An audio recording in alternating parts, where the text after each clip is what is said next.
감사합니다. 여러분, 우리나라 대통령이 사는 집이 이름이 뭐죠? 청와대. 미국의 도널드 트럼프가 사는 집을 뭐라고 부르던가요? 백악관. 여러분, 샬롬 하우스 아십니까? 샬롬 하우스. 제가 이제 보통 쿠팡을 이제 상당히 애용을 많이 하고 요즘에는 또 홈플러스, 또 CJ 택배 이 배송 기사님들이 이제 제가 전화를 해서 안녕하세요, 샬롬 하우스입니다. 그러면은 전주하세요. 네, 샬롬 하우스. 얼마나 이게 영화롭습니까? 여러분들 사는 집에 이름 있어요? 오늘부터 부러우신 분은 집에다가 집 이름을 하나씩 딱 해서 붙이시기 바랍니다. 제가 우리 교회 이제 청빙 받아서 온 지 벌써 2년이 지났어요. 2년 4개월을 이제 맞이하고 있는데요. 며칠 전에 이제 서재에 이렇게 앉아 있다가 주방 쪽을 바라보면서 이제 우리 집 현관문을 바라보는데 제가 한번 보여주시겠어요? 저게 눈에 딱 띄더라고요. 아니, 방에서 본 거. 아니, 방에서 본 거. 그거보다 앞에. 네. 저게 이제 저희 집 이제 주방에서 문을 열고 나가려면 저게 이렇게 붙어 있는 거예요. 샬롬. 근데 저 샬롬을 2년 넘게 저 문을 열어야지 바깥에 나가니까, 그렇죠? 2년 넘게 저 문을 열고 들어갔다 나갔다 하면서도 저거를 제가 눈여겨보질 못했던 거예요. 그 다음 사진 한번 보여주시겠어요? 그 다음 사진은 우리 대문 사진, 바깥에서 본 대문 사진. 네, 이게 이제 우리 집에 들어가려면 조금 더 줌을 이렇게 하면은 안 보이나요? 여러분들 손가락 이렇게 해서 제 집에 가서 보시면 샬롬 하우스, 샬롬 하우스라고 썼는데 그 밑에는 우리 담임 목사님께서 한자로 뭐라고 써놓으셨어요. 그래서 일본은 난 그거 읽을 줄은 모르는데 아마 짐작컨대 샬롬 하우스 이 뜻인 것 같아요. 한자. 여기 중국어 공부하시는 분들 많이 계신데 이따 좀 저 대신 한번 읽어주시면 감사하겠습니다. 샬롬 하우스. 그리고 이제 대문, 저길 나와서 대문에 보니까 야, 샬롬 하우스 딱.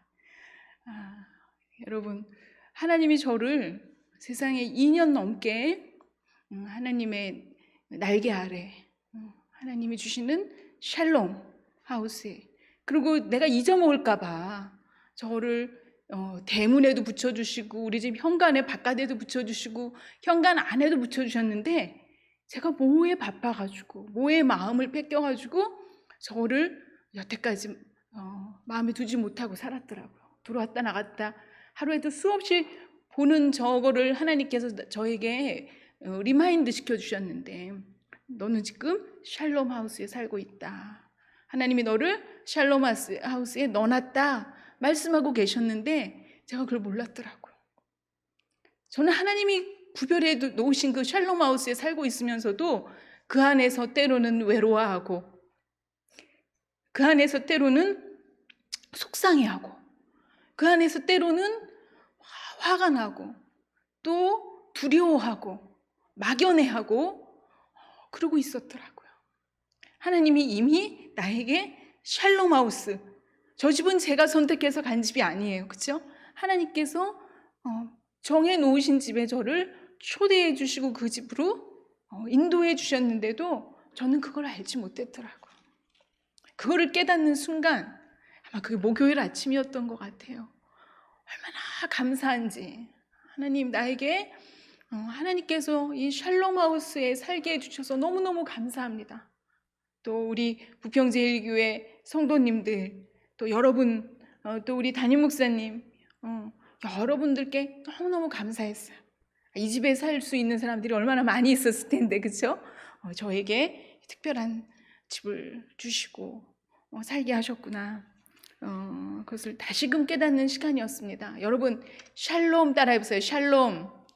이 샬롬이 무슨 뜻이나 하면요, 이 샬롬은 여러분 짐작컨대 어느 나라 말일까요? 히브리어요. 히브리어. 이제는 이게 하나의 관용어가 돼서 한국 사람뿐만이 아니라 뭐 영어권에 사는 사람들, 어떤 나라 말을 하는 사람도 이 샬롬을 우리가 헬로우 하는 것처럼, 그렇죠? 땡큐 하는 것처럼 이제는 하나의 이제 굳어진 관용어로 사용을 하고 있는데요.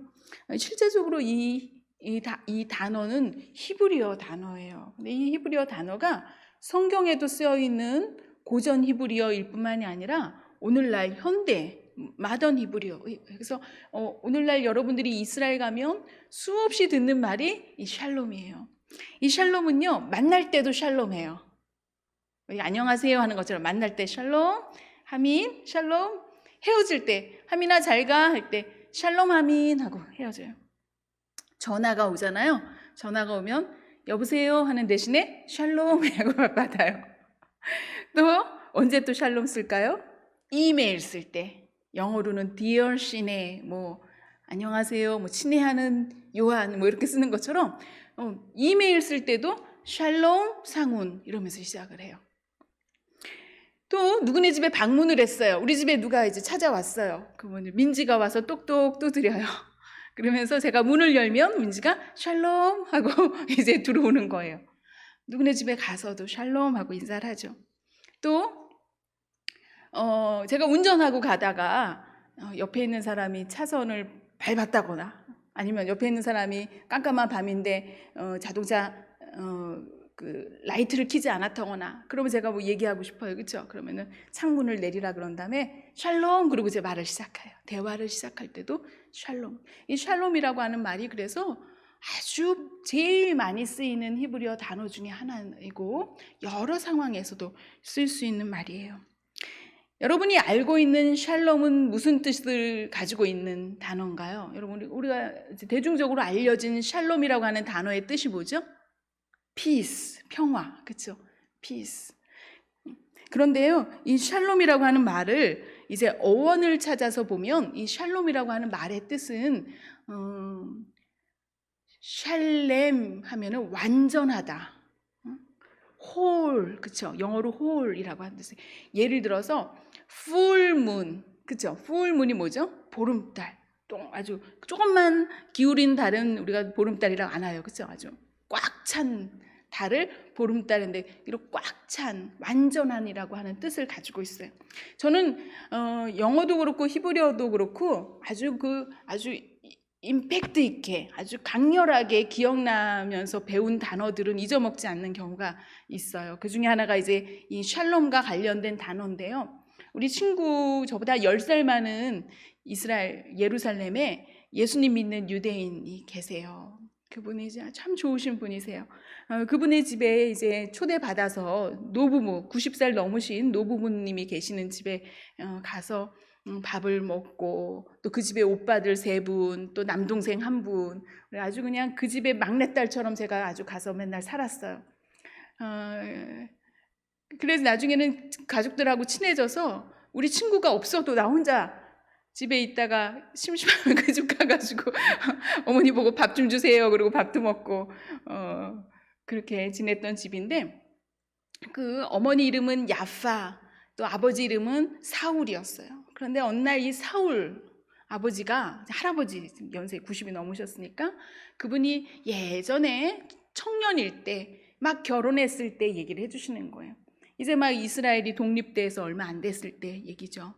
그때 얼마나 그 나라적으로 또 가정적으로 가난했는지 우리가 이제 그렇죠? 쌀밥을 주식으로 먹는 것처럼 이제 이스라엘 사람들은 빵을 먹는데요. 이 빵을 사러 가면은 빵을 한 덩어리를 다 살 돈이 없었대. 샬렘. 샬렘이 이제 완전하다는 뜻인데 샬렘 한 덩어리를 살 돈이 없어가지고 해지는 반을 잘라서 글쎄 빵을 사다 먹었다는 거예요. 그때 막 그게 강렬했어. 이 샬롬이라고 하는 뜻이 완전하라고 하는 뜻을 사전에서는 내가 배워서 알고 있었는데 그게 무슨 뜻인지 감이 안 왔었거든요. 근데 할아버지가 옛날 얘기를 해주시는 그 빵 한 덩어리 얘기로 내가 확실하게 그 뜻을 알게 됐던 거예요. 샬롬이라고 하는 단어는 샬렘이라고 하는 단어하고 같은 어근을 가지고 있는데 완전하다라고 하는 뜻을 가지고 있어요. 아까 우리가 인사할 때, 상대방을 만날 때, 그것이 대면이든 비대면이든, 그렇죠? 인터넷이든 전화든 아니면 직접 대문을 열고 들어갈 때든 우리가 샬롬하고 인사한다고 했어요. 그렇죠? 이 샬롬은 쌍방이 샬롬의 형태가 있을 때 진짜 샬롬이 되는 거예요. 진짜 평화가 있는 거예요. 나는 아픈 데가 없고 나는 배고프지 않은데 상대방 보고 샬롬 하면 지금 우리 둘 사이에 샬롬이 형성이 안 되는 거예요. 그렇죠? 나는 부족한 게 없지만 저 친구가 샬렘, 완전함의 형태가 아니라 뭔가 결핍되어 있는 형태라면 그것은 온전한 샬롬이, 그렇죠? 내가 살고 있는 그 삶의 자리가, 내가 살고 있는 공동체가 완전한 평화의 자리가 아니라고 하는 것이죠. 히브리어는 이처럼 우리에게 굉장한 인사이트, 통찰력을 주는 단어입니다. 여러분, 샬롬이라고 하는 것은요, 우리의 안을 얘기하기도 하고 밖을 얘기하기도 해요. 그렇죠? 우리의 마음이 편안한 것도 필요해요. 샬롬. 여러분 기도 제목 쓸 때 보면 마음의 평안함 찾는 친구들 많아요. 그렇죠? 마음의 평안함을 찾아서 그냥 돛 닦으러 다니는 사람들도 많고, 요가하는 사람들도 많고, 명상하는 사람들도 많아요. 그렇죠? 마음의 평안. 그런데 내가 마음의 평안함, 안에 평안이 있어도 바깥의 평안함이 없으면 완전한 평화가 아닐 거예요. 그렇죠? 내가 여기 바늘만 찔러도 얼마나 아파요. 그렇죠? 그런데 상처가 나거나 부러지거나, 그렇죠? 춥거나 덥거나. 그래서 이 완전한 평화라고 하는 것은, 완전함이라고 하는 것은 안의 평화도 필요하지만, 안의 샬롬도 필요하지만 밖의 샬롬도 필요하다는 거예요. 아까 보니까 이 평화는 내 개인의 평화, 개인의 샬롬도 중요하지만 상대방의 평화도 완전할 때 완전한 쌍방의 평화, 샬롬이 형성되는 것처럼 이제는 내 개인의 문제로 봤을 때도 내 안과 밖이 다 완전했을 때 진정한 평화, 샬롬이 있다고 하는 것이죠. 뿐만 아닙니다. 우리 공동체도 마찬가지예요. 그렇죠? 우리 부평제일청년교회 안에서도 나는 직장이 있고, 나는 배우자가 있고, 나는 집이 있고, 자동차도 있고, 부모님도 계시고, 경제적으로도 넉넉하고, 나는 모든 것이 완전한 것 같아도 우리 공동체 안에 누구 한 사람이 마음으로 고통을 당하고 있거나, 경제적으로 어려움을 당하고 있거나, 그렇죠? 여러 인간관계에 어려움을 당하고 있거나, 그렇다면 우리 공동체 전체에는 샬롬, 완전한 샬롬이 형성되지 않는다고 하는 것을 우리가 알아야 될 것입니다. 마찬가지로 우리 교회는 다행히 우리 교회는 모든 사람이 평안하고, 아파서 병원에 가는 사람도 없고, 배고파서 굶는 사람도 없어서 우리끼리는 으쌰으쌰 룰루랄라 교회 오면 신나고 하지만, 우리가 살고 있는 작전동이, 그렇죠? 우리가 살고 있는 계양구가, 넓게는 우리가 살고 있는 대한민국이 온전한 하나님의 뜻대로 살고 있지 않고, 하나님의 말씀이 가치관의 기준이 되지 않고 각자의 뜻대로 살고 있거나, 아니면 누군가가 배고파서 고통당하고 있거나, 누군가가 외로워서, 지금도 작정역 5번 출구에 있는 어떤 누구가 외로워서 길거리에 왔다 갔다 하고 있거나 한다면, 우리 교회는 우리끼리는 부족한 게 없는 것처럼 살고 있지만 하나님께서 저와 여러분을 세상의 빛으로 나가서 세상의 빛이 되고 세상의 소금이 되라고 하신 그 역할을 온전히 감당하고 있지 못하다 하는 것을 우리가 생각을 하게 됩니다. 저와 여러분은 국가를 위해서, 나라와 민족을 위해서 하나님께서 부르신 사람들이라고 하는 것을 여러분 기억하시기 바랍니다. 여러분들의 기도 제목이 나 개인의 기도 제목으로 국한되어 있는 것이 아니라 우리 공동체를 위한 기도가 됐으면 좋겠고요. 우리 지역사회를 위한 기도가 됐으면 좋겠고요. 우리 나라와 민족을 위한 그런 기도 제목이 됐으면 좋겠습니다. 여러분 보십시오. 불과 2월 달만 해도, 제가 이제 세미나가 있어서 뉴욕에 갈 때만 해도 코로나 문제는 대한민국이나 저 우한에 있는 문제인 것처럼만 여겨졌었어요. 그런데 지금 이 뉴욕이 전 세계에서도 가장 지금 고통당하고 있는, 하루에도 몇천 명이 이제 목숨을 잃고 있는, 그래서 이제는 뉴욕주에 더 이상 영안실이 모질라대요. 그래서 뉴욕도 그 한 섬을 하나 완전히 그냥 영안실처럼 섬 전체를 그렇게 지금 사용해야 되는 그런 형편에 있습니다. 우리만 셧다운하고 비행기를 못 오게 하거나 비행기가 가지 못하게 하면 우리나라는 안전한 줄 알았는데 그렇지 않은 것을 온 세계가 팬데믹을 경험을 하면서 나의 혼자의 평화는 더 이상, 그렇죠? 다른 사람과의 그런 평화, 다른 사람의 샬롬을 배려하거나, 그렇죠?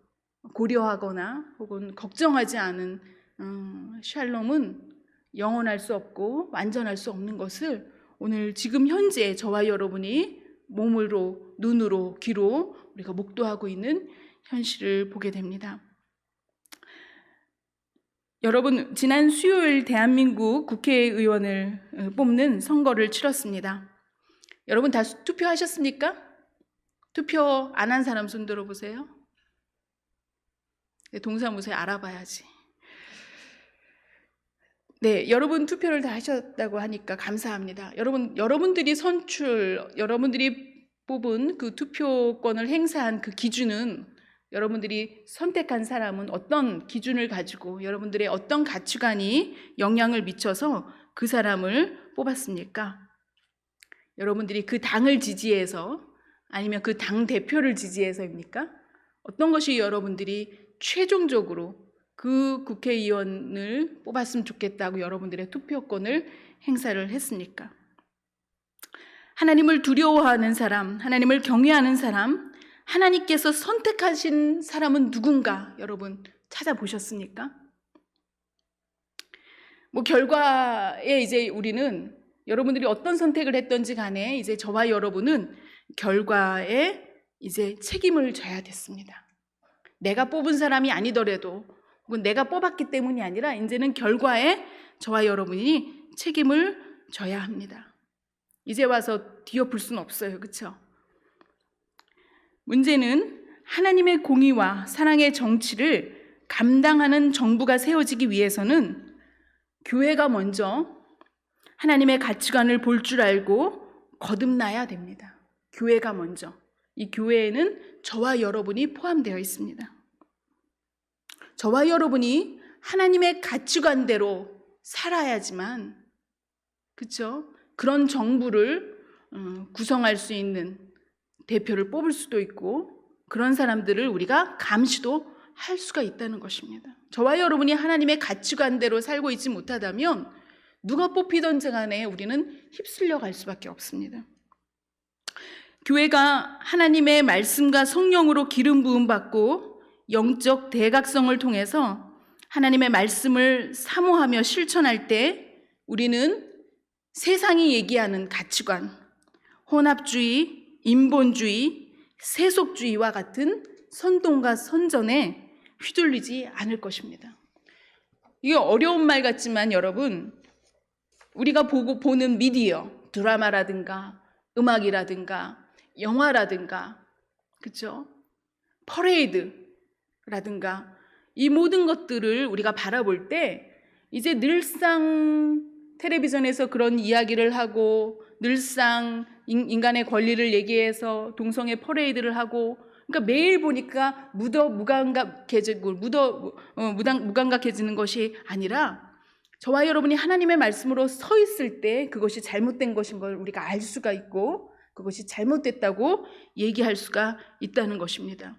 그래서 세상이 주류가 돼서 세상이 주도하는 그런 문화와 그런 패턴과 그 가치관에 우리가 끌려가는 것이 아니라, 저와 여러분은 하나님이 부르신 사람으로서, 하나님이 보내신 빛과 소금의 역할을 감당하는 사람으로서, 때로는 다수가 얘기하는 것이, 많은 사람들이 다수를 따라가지만 용기 있게 하나님의 말씀을 얘기하고 하나님의 말씀을 선포하고 하나님의 말씀대로 따라가는 소수자, 용기 있는 소수자가 되는 것을 여러분 기억하시기 바랍니다. 12명의 정탐꾼을 보냈을 때 이스라엘 백성들은 10명의 정탐 보고를 들었습니다. 그들의 보고는 합리적으로 들렸어요. 그쵸? 야, 거기는 보니까 이미 아주 요새가 높고, 그쵸? 훈련받은 군인들이 있고, 그 높은 성벽을 쌓고 있는 그 여리고성 우리가 어떻게 무너뜨리겠는가? 그들은 기골이 장대한, 매일 짐에 가서 운동한 것처럼 체력이 좋은 사람들이고, 우리는 오합지졸이고, 애도 있고 노인도 있고 아이를 뵌 여인도 있고 정말 아픈 사람도 있고, 우리가 거기 가서 집단으로 학살당할 일이 있냐? 애굽으로 돌아가자.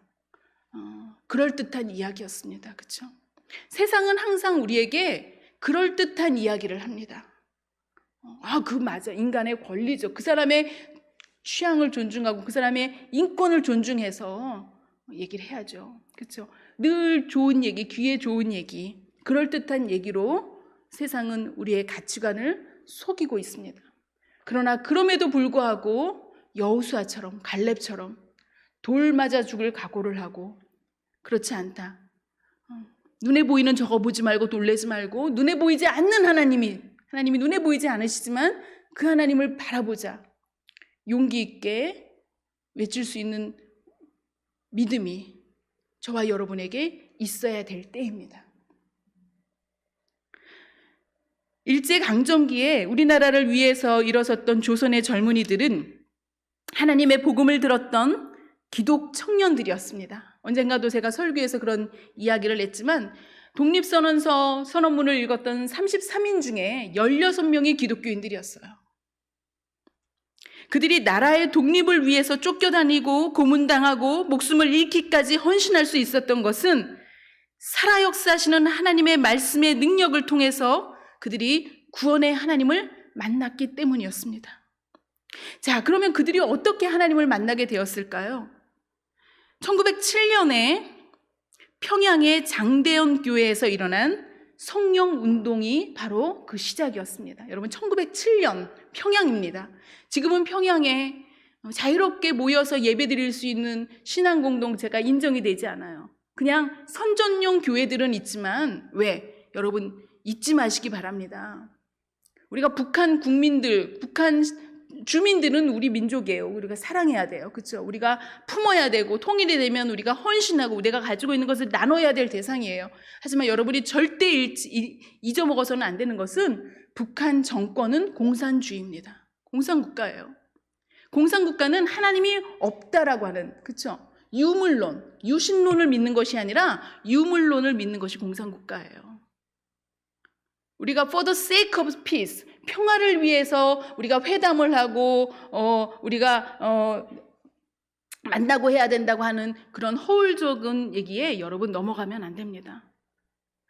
평화를 위해서 만나야죠. 하지만 상대방이 하나님을 인정하지 않는, 하나님은 안 계시다, 유물론을 주장하는 사람들이라고 할 때 그것은 페이크, 그렇죠? 회담인 것을 여러분들이 알고 있어야 돼요. 여러분들이 거기에 선동에 넘어가서는 안 된다는 거예요. 자, 지금은 북한이 그렇게 공산주의 밑에서 예배도 드릴 수 없는 그런 땅이었지만 1907년도에 평양의 장대현 교회는 그렇지 않았습니다. 당시 1907년은 을사보호조약 이후에 독립국가로서의 실질적인 지위를 거의 박탈당한 때였습니다. 일제강점기였어요. 그때 온 국민이 국권을 상실하고 일제의 강압과 폭정의 치하에서 절망과 좌절 속에서 고통당하고 있었습니다. 그리고 교회는 성교적인 위기를 맞이하게 되었습니다. 여러분, 지금 우리가 코로나 바이러스 때문에 교회 모이는 것이 어렵다고 늘 지금 막 두려워하고 이 자리에 나오기까지 두려워하고 있었어요. 그렇죠? 그때는요, 예수님 믿는 사람들은요, 그냥 불태워 죽는 사건이 빈번했어요. 우리가 잘 알고 있는 제암리 학살 사건도 있었고요. 후에 일어나는 일이지만 신사참배, 이 일본은 그 조상신을 섬기는 것이 그들의 종교예요. 신사, 신도. 그래서 예수님을 믿는 사람들을 그냥 교회에다 갖다 그냥 채워놓고 애고 어른이고 그냥 불태워 죽이기도 하고요. 고문을 시켜갖고, 제가 나서 자란 우리 저 부평의 경인교회는요, 지금 돌아가셨지만 할아버지 한 분이 계셨어요. 할아버지 장로님이. 그 장로님이 다리를 늘 저셨어요. 제가 아기 때부터 봤는데, 그래서 제가 할아버지 왜 할아버지는 걸음을 그렇게 걸으세요? 그랬더니 할아버지가 일제 강점기 때 신사참배에 반대하다가 가서 고문을 당해가지고 평생 불구가 되신 분이 우리 교회도 계셨어요. 그게 일제강점기였어요. 그처럼 교회는 모여서 예배드린다고 하는 것은 목숨을 걸고 예배드리는 선교의 위기가 찾아온 것이에요. 지금은 여전히 여러분들이 집에 앉아서 예배드려도 되고 와도 되고, 지금도 이제 와서 예배드리자 해도 지금 집에 앉아있는 친구들이 있잖아요. 그렇죠? 다음 주 다 나오시기 바랍니다. 진짜 위기가 찾아올 때 어떻게 하려고요? 여러분 다 나오시기 바랍니다. 바로 그러한 때에 이 1907년 평양의 장대응 교회에서 선교사님들을 중심으로 해서 각성과 열렬한 기도 모임이 시작이 되었습니다.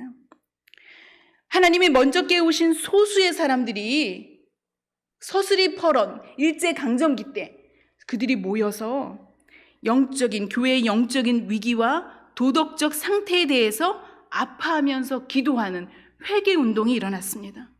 이 대각성 운동 기간에 교회 안에서는 형식적인 신앙생활에 대한 회개와 더불어서 하나님의 말씀에 대해서 다시 서게 되는 놀라운 사건이 일어났습니다. 그들이 모여서 기도하는 가운데 성령께서 그들을 도우셔서 그들이 그동안 하나님 앞에 사람 앞에 알고도 지은 죄 모르고 지은 죄를 깨닫게 하셨어요. 그리고 그 죄를 고백하면서 예수님을 영접하게 되었어요. 그리고 그 예수님이 오실 것을 증거하고 있고 예수님이 오신 것을 목도한 사람들의 신앙의 고백인 신약성경과 또 구약성경을 그들이 읽으면서 하나님의 말씀을 알게 되었어요. 그 말씀을 읽어보니까 내가 죄인지도 모르고 지었던 죄들을 우리가 짓고 살았구나. 첩을 두고 살았던 사람들이 한두 명이 아니에요. 교회 나온 사람들 가운데서도 부인을 두세 명 둔 사람이 한두 명이 아니었다는 거예요. 그 영적인 회개운동, 부흥이 일어난 다음에 놀라운 일들이 일어났는데 동네마다 이제 회개하는 운동이 막 일어난 거예요. 누구네 그 돈을 꾸고 안 갚은 사람이 있었던 사람은 돈 갚으러 다니고 누구네 돈을 꿔주고는 막 이자를 별리를 막 몇 배로 취한 사람은 성경에 보니까 그게 죄인 걸 알게 된 거예요. 가서 그 변제를 해주게 되고, 또 장사를 하는데 예수님을 만나가지고 막 성령 충만해서 막 나 맨날 와서 찬송가 부르고 성경 공부를 했는데도 그냥 형식적으로 신앙생활 하다가 영적인 대부흥, 대각성에 정말 하나님을 만난 체험을 한 사람이 보니까 와, 내가 여태까지 저울을 속이고, 그렇죠? 저울의 눈금을 속이고 대박의 크기를 속여서 내가 장사해서 내가 돈을 번 게 이것이 죄인구나 알게 되었습니다. 다니면서 그 자신의 부정한 상거래를 고백하고 얼마나 창피했겠어요, 그렇죠? 아마 그쯤 됐으면은 아마 교회 이제는 집사님도 됐을 거고 전도사님도 됐을 거고 장로님도 됐을 텐데 창피했을 텐데 은혜 받고 나니까 다니면서 자기가 지은 죄를 고백하고 변상하는 그런 놀라운 일들이 그 평양 시내에 일어났다고 하는 것입니다. 여러분, 신앙생활은요 추상적인 게 아니에요.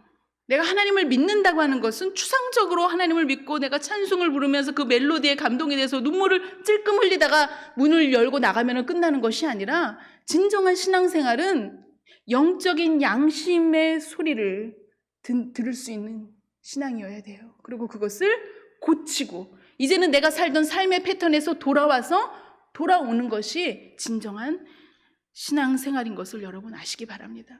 여러분, 아까 우리가 샬롬이라고 하는 단어를 얘기를 하면서 샬롬은 서로 간에 쌍방의 샬롬의 상태가 됐을 때, 그렇죠?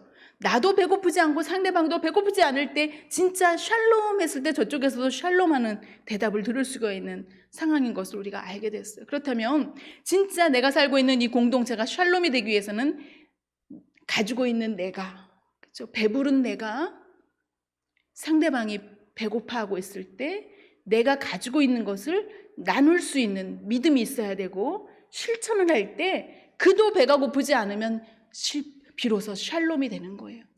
여러분, 왜 담벼락이 있을까요? 왜 대문이 있을까요? 왜 담을 세워서 요새는 안전장치 밑에 우리 열쇠 말고 또 카드 세콤이라 그러나요? 그거 왜요? 왜 그래요? 열쇠도 이제는 사람들이 열쇠를 그냥 카드만 이렇게 밀어도 열쇠가 열린다며. 그렇죠? 그러니까 그걸로 못하게 지금 막 보안 업체 얼마 지금 돈 많이 벌어요. 그렇죠? 보안 업체들이. 왜? 그런 것들이 왜 생긴 거예요? 내가 우리 집에 가져갈 게 있으면은 그런 거 필요할까?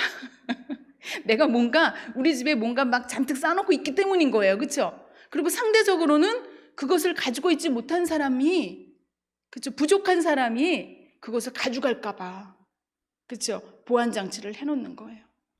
만약에 부족한 사람이 없다면, 그렇죠? 결핍의 상황에 있는 사람이 없다면 담을 안 해놔도 우리 집 거 가져가지 않을 거예요. 그렇죠?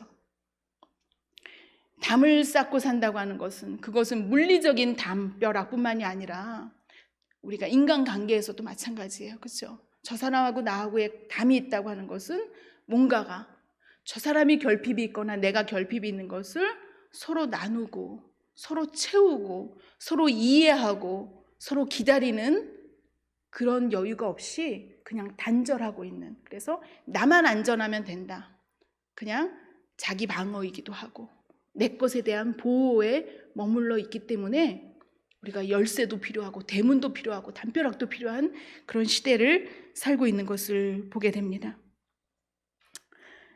여러분, 그 평양 대부흥 사건을 통해서 많은 경건한 인물들이 배출이 되었습니다. 그냥 단순하게 도덕적으로 그들이 이제는 좀 윤리적으로 사는 정도에 끝난 것이 아니라 그 자리에, 기도의 자리에 있던 청년들 가운데, 성경 공부의 자리에 있던 청년들 가운데 하나님의 말씀을 듣고 소명을 받은 사람들이 나타난 거예요. 하나님께서 모세를 통해서 애굽에서 이스라엘 백성을 이끌어내신 것처럼, 여호수아를 통해서, 사사들을 통해서 이스라엘 백성들을 지키시고 인도하신 것처럼 하나님께서 저 강대국 이집트와 같은 저 일제, 우리는 싸울 수 없지만 하나님이 우리와 함께 하시면 우리나라를 세우실 거라고 하는 믿음을 가진 청년들이 나타났고, 그들을 통해서 하나님께서 일을 하셨던 거 여러분들이 역사를 공부하면서 배웠을 거예요. 정치 지도자도 있었을 거고요. 한글을 가리키는, 그쵸? 계몽주의 한 사람을, 계몽주의 운동을 한 사람도 있었을 거고요. 또 순교를 하기까지 복음 전도를 했던 우리 믿음의 조상들, 믿음의 선조들의 모습을 여러분들이 기억을 하실 겁니다. 여러분, 저와 여러분은 지금까지 어떤 삶을 살았습니까? 주일날 교회 나와서 예배를 드리는 것만으로도 대단해요. 그렇죠?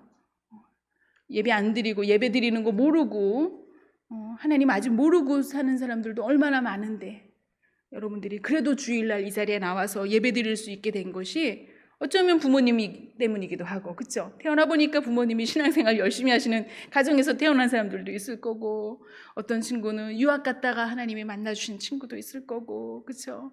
어떤 친구는 그냥 교회 다니다가 보니까 여기까지 온 친구도 있을 거예요. 그러나 저는 이미 저와 여러분은 하나님이 은혜를 주신 사람들이라고 생각합니다. 하나님이 불러주신 사람들입니다. 그런데 이제는 빛과 생명의 길로 하나님이 우리에게 주신 사명, 빛과 생명의 길로 우리를 통해서 인도해야 될 그런 대상들을 우리에게 맡기셨는데, 그것이 우리 공동체일 수도 있고 우리 가정일 수도 있고, 그렇죠? 우리 부모님일 수도 있고, 그 사명을 위해서 우리는 얼마만큼 노력을 했습니까? 여러분, 하나님은 저와 여러분을, 우리 부평제일 청년교회를 이 땅 성벽 위에 파수꾼으로 세우셨습니다. 우리는 눈에 보이는 개인의 안일함과 평안을 위해서 만족하는 교회, 신앙인이 아니라 이제 나라와 민족을 위해서 금식하고 철야로 밤을 새우며 기도하는 사명자로 저와 여러분을 부르셨습니다. 여러분, 국회의원들만 나라를 위해서 일하는 게 아니에요. 저와 여러분을 하나님께서 이 땅에 파수꾼으로 세우셨고, 우리가 이 나라 민족을 위해서 기도하고, 그렇죠? 하나님 앞에 엎드려 간구할 때 저와 여러분들 가운데 이승만과 같은, 그렇죠? 우리 믿음의 선조들과 같은, 그런 유관순과 같은, 김구 선생님과 같은 그런 믿음의 그 선조들의 모습을 우리로 하여금 이어가게 하실 거고, 우리를 통해서 이 나라를 다시 한번 영적인 대각성의 그런 세대를 사는 그런 사람들로 저희들을 사용하여 주실 줄 믿습니다. 세상의 가치관을 따라서 휩쓸려 다니거나 혹은 침묵하는 것이 아니라, 저와 여러분은 창조주 하나님의 가치관으로 동성연애, 낙태, 거짓말, 불로소득, 종교다원주의에 맞서서 용기 있게 아니요 라고 얘기하고 가르쳐야 됩니다. 그러기 위해서는 복음에 대한 확신이 없이는, 예수님을 만나지 않고는 그것을 감당할 수가 없어요. 오늘도 제 설교의 결론은 다시 원점으로 돌아갑니다. 우리가 온전히 하나님을 찬양하기 위해서는, 온전히 하나님 앞에 모여서 예배드리기 위해서는, 그리고 온전히 하나님의 말씀대로, 하나님의 그 말씀이 우리의 삶의 가치관이 되어서 살기 위해서는 예수님을 만나야 되겠습니다. 그런데 그 예수님은 내가 만나는 것이 아니라 예수님이 우리를 만나주신다고 하는 것을 여러분 기억하시고 그 예수님을 사모하시기 바랍니다. 지난 주일에 예수님이 부활하신 것을 기념하는 부활주일을 우리가 기념하면서 예배를 드렸습니다. 예수님은 부활하신 다음에 40일 동안 이 땅에 계시면서 승천하시기까지 신방 다니셨어요. 예수님 쫓아다녔는데도, 3년 동안 예수님과 함께 동행했는데도 예수님 모른다고 도망갔던 그 제자들 한 명 한 명 찾아가셔서 다시 그들을 일으켜 세우시고, 네가 나를 사랑하느냐? 예수님 모른다고 3번 부인했던 베드로에게 3번 다시 예수님의 사랑하는 고백을 할 수 있는 기회도 주셨습니다. 여러분, 지난 주일날 예수님 부활하셨는데 예수님이 여러분 집에 신방하신 가정 있습니까? 한번 손 들어보세요. 예수님 우리 집에 신방 오셨다. 이번 주일 아무도 안 계셨어요? 여러분, 욕심내어서 예수님 앞에 간구하시기 바랍니다. 예수님, 왜 우리 집에 여태 신방 안 오셨어요? 여러분, 예수님 승천하시기 전에 아직 남았어요. 이번 주에는 여러분들이 욕심내어서 샘 부리면서 예수님 우리 집에 신방 와주세요. 여러분 기도하시는 가운데 다음 주에 우리가 다시 만났을 때 예수님이 나를 만나주셨습니다.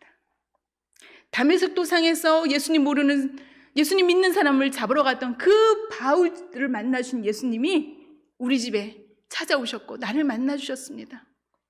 그 고백하는 저와 여러분이 되기를 주님의 이름으로 간절히 축원합니다. 기도하겠습니다.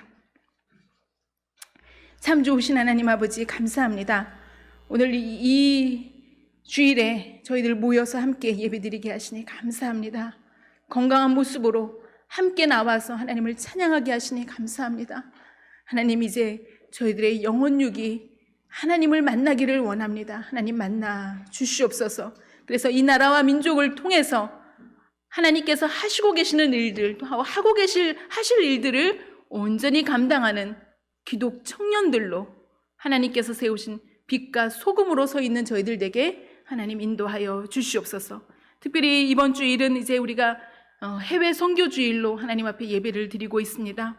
하나님, 지금 이 어려운 때에 비행기가 뜨지도 않고 가지도 못하고 오지도 못하는 그곳에서 오늘도 복음 전하고 있는 사랑하는 주님의 종들을 주님께서 기억하여 주셔서 오늘도 그들이 엎드려서 주님 앞에 기도할 때 혼자인 것 같고 외로워서 슬퍼서 하나님 앞에 엎드려 기도할 때 하나님 그들을 만나 주시옵시고, 남은 자들, 하나님이 세우신 7,000명의 기도하는 동역자들이 있음을 그들이 기억하게 하시며 하나님께서 부어주시는 세음으로 하나님 일어서는 은혜도 하나님 허락하여 주시옵소서. 보내는 선교사로 하나님께서 저희들에게 귀한 직분 주신 은혜 감사합니다. 하나님, 형식적으로 우리가 해외 선교주일 한 달에 한번 드리는 것이 아니라 하나님께서 저희에게 주신 사명 온전히 감당하며 기뻐하며 감사하며 선교사로서의, 보내는 선교사로서의 사명 감당하는 저희들에게 하나님 인도하여 주시옵소서. 오늘도 기도하는 가운데 하나님 앞에 구별하여 감사 헌금과 11조와 또 해외 선교 헌금, 국내 선교 헌금, 구제 헌금 하나님 앞에 드리는 그 귀한 믿음의 결단의 손길들을 주님께서 기억하여 주셔서 그들의 평생의 삶이 하나님께서 채워주시고 하나님께서 맡기시는 삶 살게 하여 주시옵소서. 그래서 하나님의 은혜를, 하나님께서 주신 복을 나누는 은혜가 그들의 삶과 가정에 날마다 이어지게 하나님 역사하시고 도우시고 하나님 복 내려 주시옵소서. 오늘도 우리와 함께 하시는 살아계신 하나님을 찬양하며 예수님의 이름으로 감사하며 기도드렸습니다. 아멘.